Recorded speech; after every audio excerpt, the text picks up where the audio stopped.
Invité de l'entretien, son Excellence, le Président de la République du Tchad, Monsieur Idriss Déby Itno. Merci, Monsieur le Président, d'avoir accepté l'invitation d'Alcara. Merci d'être venu à Biltine. Alors, c'est vrai que l'actualité est marquée par la situation en République centrafricaine, troublée par des attaques de groupes armés au nord. Confirmez-vous l'envoi d'une colonne tchadienne aux alentours de Bangui pour sécuriser la capitale? Oui, je confirme cela. Nous l'avons évidemment fait à la demande du président Bozizé. C'est conforme aux accords qui lient les deux pays. Ceci, au-delà aussi de ça, c'est l'insécurité en République centrafricaine va entacher sérieusement le Tchad par le sud. Donc nous avons pris des mesures qui permettent de nous interposer entre la rébellion et les forces de la République centrafricaine, les FACA, pour permettre de donner une chance à un dialogue et trouver une solution par le dialogue. C'est pour ça d'ailleurs que nous avons, dans le cadre de la CAC, j'ai convoqué un sommet extraordinaire, donc pour échanger et trouver des solutions à cette crise qui n'a que trop duré. Il faut savoir que la crise en République centrafricaine, ça date de 1994. Nous avons mis au fil du temps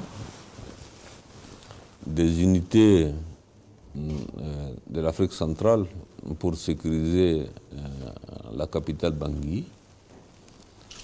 Ce n'est pas très suffisant. Si nous sommes amenés à envoyer une unité, ce n'est pas vraiment pour combattre qui que ce soit, mais demander aux deux côtés des belligérants d'arrêter et attendre le résultat. La guerre n'a jamais résolu un problème. Nous avons l'expérience de ce genre de situation, nous avons connu. Donc c'est pour ça, je pense qu'il n'y a pas d'autre solution que la solution du dialogue. Est-ce qu'à l'issue de ce sommet, il sera décidé d'appuyer l'aide à la colonne que vous avez envoyée justement à Bangui? Cette colonne ne restera pas en République centrafricaine définitivement. Je pense qu'après le sommet, cette colonne va se retirer de la République centrafricaine. C'est pour donner vraiment une chance au dialogue que nous avons envoyé cette colonne. Mais pas pour combattre tel ou tel autre, ni la rébellion, contre la rébellion, ni contre qui que ce soit, mais pour les aider à réduire au maximum la casse et puis donner une chance au dialogue, attendre le résultat du sommet extraordinaire du 21 décembre. Alors vous êtes le président en exercice de la CEAC, la Communauté économique des États d'Afrique centrale. Oui. La CEAC a déployé en RCA une mission de sécurisation et de paix, la MICOPAX. Oui. Cette mission est-elle efficace, est-elle utile? Utile, cette unité, cette mission a permis jusqu'à là la sécurisation de la capitale et les institutions de la République centrafricaine à Bangui. Mais comme vous conviendrez avec moi que c'est une unité qui n'est pas très grande, c'est la valeur d'un régiment au total, 800 hommes, donc qui ne peut pas se déployer donc ailleurs. Mais la paix, la stabilité au niveau de Bangui et ses environnements est l'œuvre de cette unité MICOPAX que les chefs d'État de l'Afrique centrale ont mis en place depuis l'éclatement de la crise. Et qui se cache selon vous derrière la rébellion en RCA? C'est vraiment l'inconnu.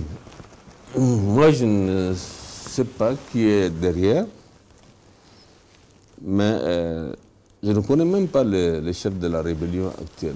Je ne l'ai jamais vu, je ne connais pas. Il y en a deux, je crois, qui avancent sur Bangui. Heureusement, ils nous ont compris, ils ont arrêté donc leur marche sur Bangui. Je tiens vraiment à leur lancer d'ici un appel solennel pour privilégier le dialogue plus que les armes. La Centrafrique a trop souffert, sont tous des citoyens centrafricains. Et pourquoi avez-vous rapatrié la garde tchadienne de votre homologue François Bozizé, qui est installé depuis 2003? Nous l'avons fait à la demande du président centrafricain. Nous n'avons pas du tout pris une décision, c'est une décision souveraine du président Bozizé qui nous avait demandé, Monsieur le Président, merci. Maintenant, donc, les forces tchadiennes peuvent se retirer. C'est dans ce cadre-là que nous avons donc retiré nos forces. Votre Excellence, merci pour cet entretien. Merci à vous aussi. Un entretien que vous pouvez retrouver sur notre site internet www.alkaratv.net.